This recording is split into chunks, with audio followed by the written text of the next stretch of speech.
He said he thinks in the future it's going to be Tesla, followed by 9 Chinese companies. Don't underestimate, and you did a great job at teaching us a little bit about that. Then you also said that Hyundai you think is the leader. Who is the next one, and why Hyundai? Well, who is the next, other than the Chinese and Tesla, who's next up there that could possibly, succeed? Hyundai would be my bet. Toyota is formidable. It's slow moving, but if you why look do you at say Toyota? Everybody says this, and I'm like, okay, they've not done a move in EVs. Yes, they're still strong at 10, 12 million per year of cars per year, but they've not made a move in EVs. Now they haven't yet. Toyota is very methodical and slow, and be frustrating to watch them. At the same time, I have to respect the fact that I think in the first half of this year, they made $14 billion in profits. 14 billion. That's real profits. That's real profits. That's real profits. So when they want to go after something, I just don't want, just like we don't underestimate or bet against Tesla. I'm not ready to bet against Toyota. So they are profitable. They make quality products and they serve customers worldwide pretty consistently. So that's one. Hyundai is interesting because they're almost like, some people say they're Chinese, but they're actually from Korea in the sense that they have an entrepreneurial, scrappy, move fast, work hard, make sure they win. They've got a chip on their shoulder. They're the underdog. They're smaller than the state of Michigan, and yet they're kicking ass globally. So it's that mindset where we got Japan on our left, China on our right. We have to work harder and smarter than everyone else, and they've been producing some really nice vehicles, including their EVs. Not Tesla spec yet, but among legacy automakers, I have enormous respect for the people at Hyundai.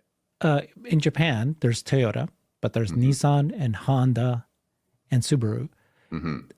It looks like those 3 are dead. They're walking dead at this point because they tried to merge. That fell apart.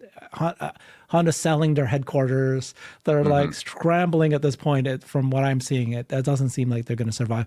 And then from what I'm looking, I don't know if you know the Japanese market as well as China, but Japanese government may not consider those guys too big to fail. They might just support Toyota and say, Toyota, absorb them, but that they're dead. Do you think that's the case, or do you think that they will prop these guys up until they keep surviving? Today, last week in Detroit, I met with Japanese executives and confirmed everybody that's not named Toyota is very worried, in particular about the competition coming out of China. They're not just saying it. They're genuinely concerned, worried, sleepless nights. So what's the future? I think just as you suggest, I think the Japanese government's going to throw its weight behind Toyota. That's our national champion. Toyota's already sort of absorbed Subaru and Mazda in the terms of stakes in those companies. I didn't know this. Mazda for sure. Subaru, I'm pretty sure. They have small stakes, indication where, okay, you're part of our family. And then you're supposed to have this other family, which led by Honda. But Nissan, and that didn't go well. And Honda, in the meantime, is under pressure, enormous pressure in China, place like Thailand, in Australia, where they've never had any issues. Suddenly they're getting hurt. So it looks like Toyota, the greater Toyota empire, and then maybe even Honda and Nissan get folded into that too. But it's Toyota and everybody else there.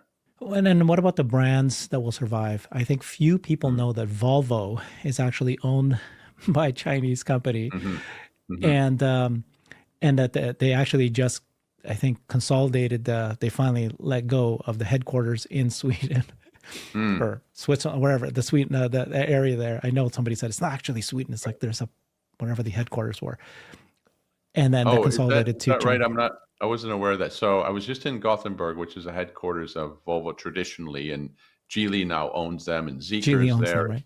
Yeah. Polestar is there. So my sense was the design center. I think they let go of a bunch of Swedish design, which is the reason I bring that up. It's like, this is the Volvo design team that built Volvos. Yes. Now, Geely already bought Volvo. They own the brand, but now they're letting go of the Swedish designers.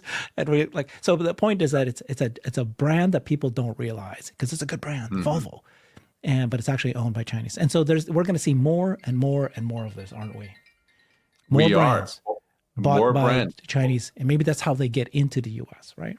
That's a great point. I'm glad you mentioned that, Herbert, because in the UK last week, we met with people that the country had from MG, the MG brand, which is an iconic British brand, Morris Garage, MG. 2004, Chinese SAIC subsidiary called Nanjing Motors bought the brand at a time when who cares? And you're buying this brand. What are you going to do with it? Today, this year, MG will ship almost 100,000 vehicles produced in China into the UK market.